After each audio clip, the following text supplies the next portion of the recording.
Hi, JT here, and as promised, today I'm going to show you how to add multiple colors to the Rosary Bracelet to make special holiday editions.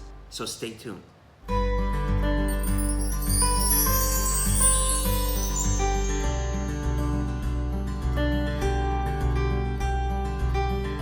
So, like always, this whole bracelet process, it's all about spacing. Once you can get the basic barrel knot done, you play around with the spacing, you be very creative. So come on in and take a look at what I'm doing.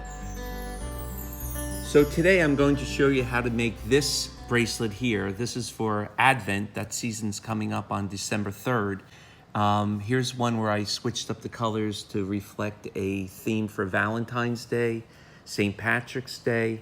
And one of my students wanted one. She's Albanian, and those are the colors of Albania's flag.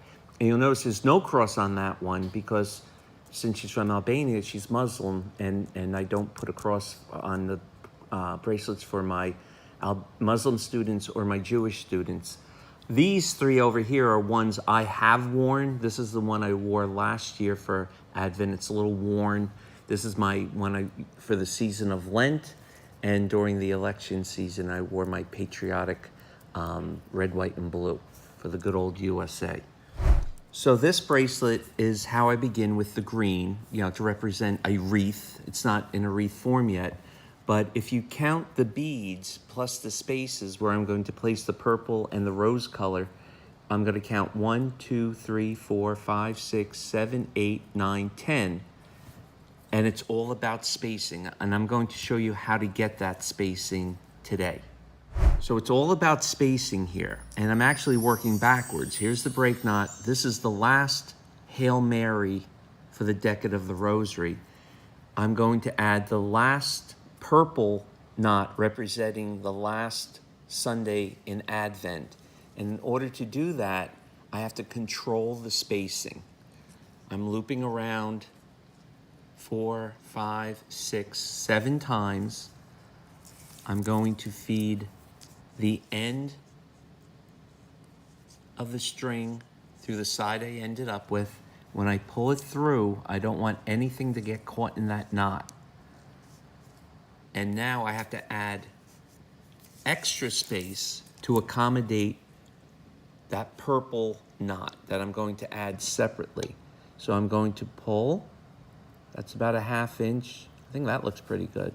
That's about 3/4 of an inch. That looks good. I don't want to be too much room, so I'm going to push, pull, and I have the proper spacing to add the purple knot. I just made another knot with the same spacing. Now the next knot I have to make is very close, and I just want to go over how we do that. The string is parallel to the straw.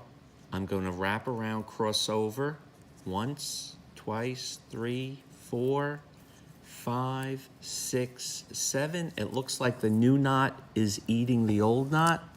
You want it that way. I'm going to feed the string through the straw. Don't get anything caught in the loop.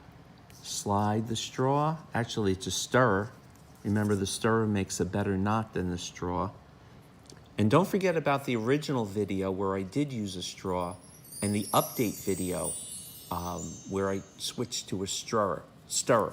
The stirrer makes a much better knot, and this one I want really close.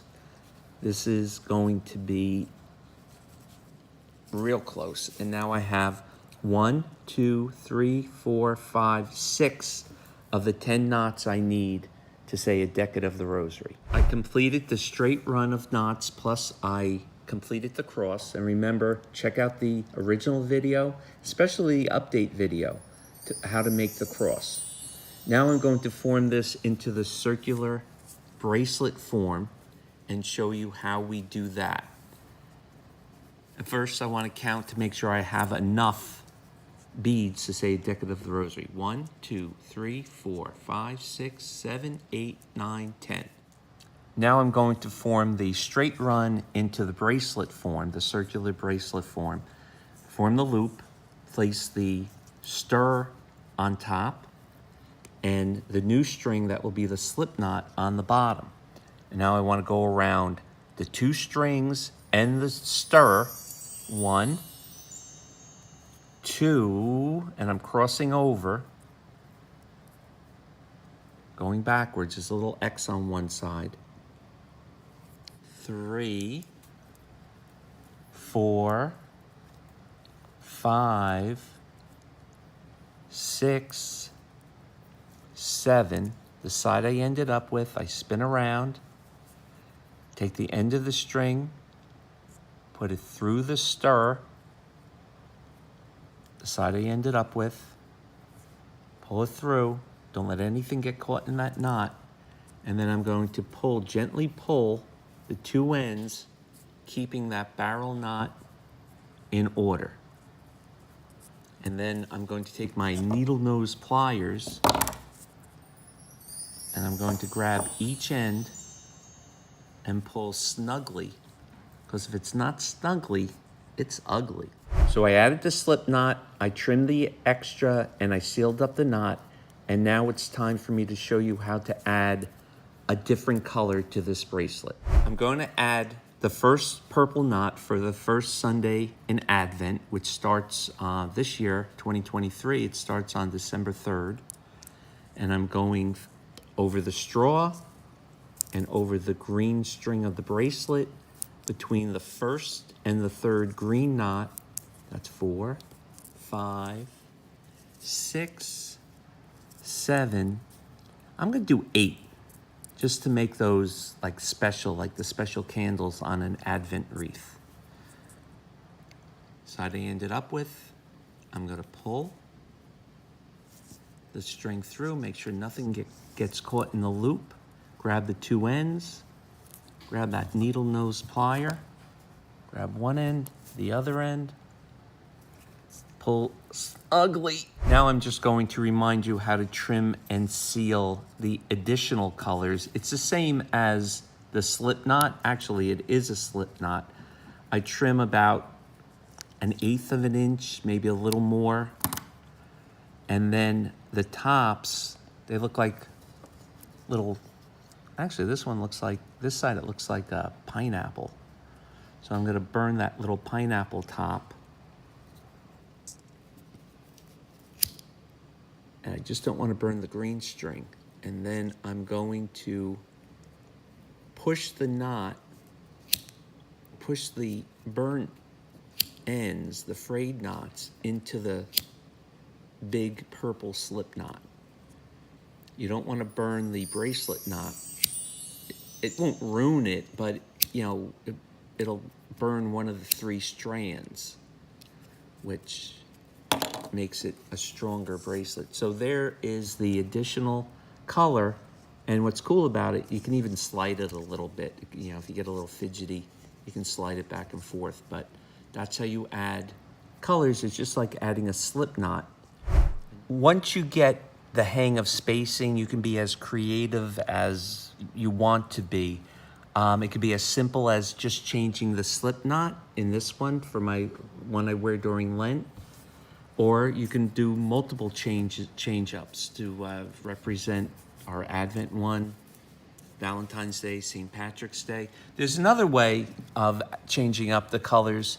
The companies make this transitional kind of like ombre colors. It goes from a dark version of the color to a bright version, and they come in different blues, all different colors. This one is nice. This is the one I'm wearing right now.